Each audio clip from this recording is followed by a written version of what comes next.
Ең ерекшелігі сыртқы сипаты өте әдемі жасалынған дизайн.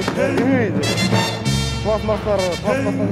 Оның қырлы жерлерімен атқып жүре бересіздер ғой. Ой.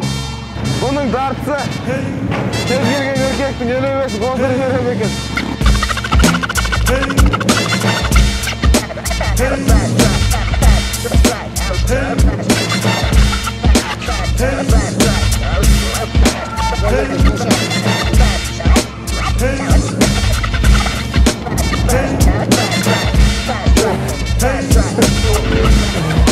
Құрметті көрермендер, мына мотоцикл нағыз қазақтар айдайтын мотоцикл екен. Неге десеңіздер, қазір алдағы видеода егжей-тегжей түсіндіріп көрсететін болам. Ассалаумағалейкум, сіздермен бірге Bamix YouTube арнасы. Бүгін бізде обзорда 250 кубты X11 моделі.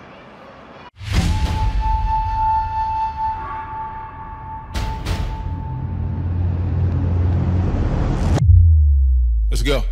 We're ready for anything given. I'm talking buried equipment. You know it's time to go get it. You never did listen, we very exquisite. Me and my army, we on song with it. I got the plan and they all come with it. I got to hand it to all y'all living. You got the land, let's all go finish. Rise up. If you wanna forget behind us, I'm about to go run the miles up. I'm about to make mama proud up. Don't get me started, I'm riled up. Don't get me going, my people. I throw up the signal, they see it and line up. The front line where they find us. Rah. Бұл X11 моделінде орындығы, екі дөңгелегі, моторы, рулі, ең басты кілті бар. Осымен біздің обзорымыз аяқталды.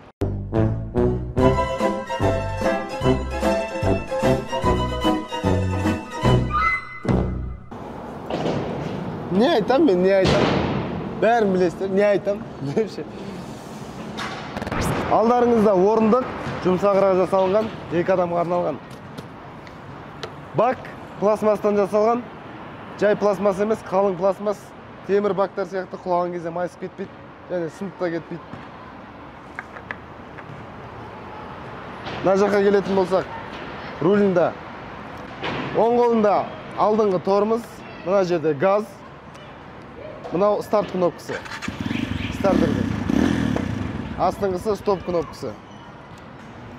Алдына келетін болсақ, бұл жерде спидометр көрсеткіші 0-ден 140-қа дейін. Ортасында общий километраж көрсететін, пробегті көрсетіп тұратын. Сол жағында тахометр 0-ден 14-ке дейін. Механический болады. Мына жерде кілт, қосаш өшіріс. Және сол қолында сцепление, ең астындағысы подсос, осылайдан тартасыздар, осылай жібересіздер. Одан кейін сигнал. Мына жерде бұрылғы шамдарын жағатын батырма. Мынау жарық шамдарын қосатын батырма. Және дальний ближний. Моторына келетін болсақ, мотор 250 кубты, штанной мотор, балансировочный валымен 16,5 аттың күші бар. Мен айдап көрген 300 кубты мотоциклдардан кем түспейді екен.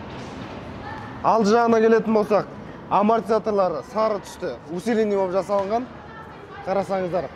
Артқы амортизаторлары міне жақындаш прогрессиясы мына жағында төмен орналасқандықтан өте жұмсақ қабылдайды мотоциклді. Цептары 520-лық сары цеп. Дөңгелектеріне келетін болсақ, 110-да 118 размерде спицымен жүреді. Қарасаңыздар, тормоздары дискімен, колодкімен және де тормоздың житкіспен жүреді. Және мына жерде осындай теңшеуіш бар, дөңгелекті алдыға артқа жылжытып теңшеп қоятын. Боковой крышкасы пластмастан жасалған. Мына жерде артқа адам отырғанға, аяқ қойғанға арналған жиналмалы табалдырығы бар. Мынау подножкасы, алдында жүргізушінің аяқ қоятыны. Мынау артқы дөңгелектің тормозы. Бұл да житкіспен жүреді, тормозда житкіспен. Мына жерде глушакке шыққан, глушактың темірмен қапталған, аяқ күймес үшін.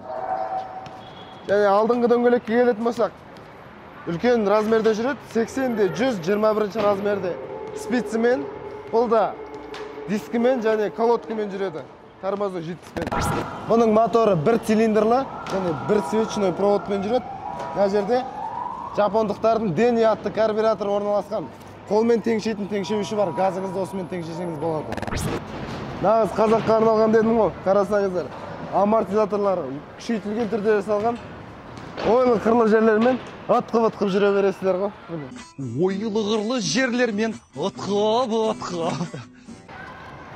Дөңгелектердің протекторларын қарасаңыздар. Тауды да, тасты да, кез келген суды да кешіп жүре бересіздер. Әр қазақтың үйінде осындай көк қасқаның болғаны артық етпейді. Бұл көк қасқа мөңкіп құлайтын болсаңыз, пластмастар майысқақ болып келеді. Қарасаңыздар, оңайшылықпен сына қоймайды. Ал бұл көк қасқаның кісінегенін көрсеңіздер сіздер.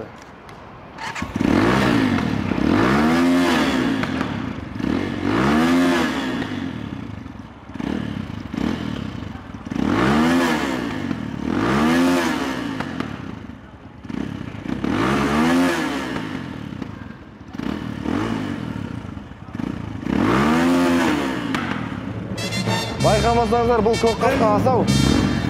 Қазір жүрісін көрейік, артынан бағасын беретін боламыз.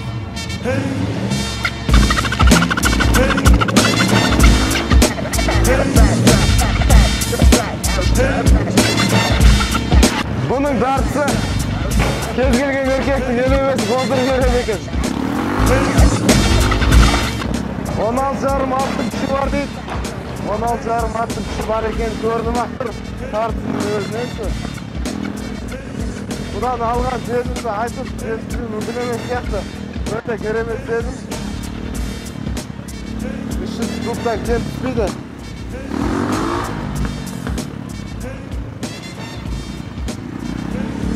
Жұмсақтығына сөз жоқ.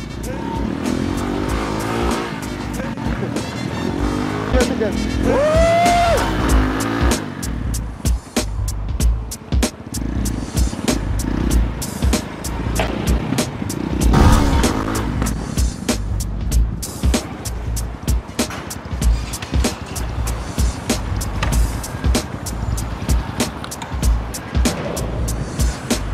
Осымен біздің шолуымыз аяқталды X11 моделіне.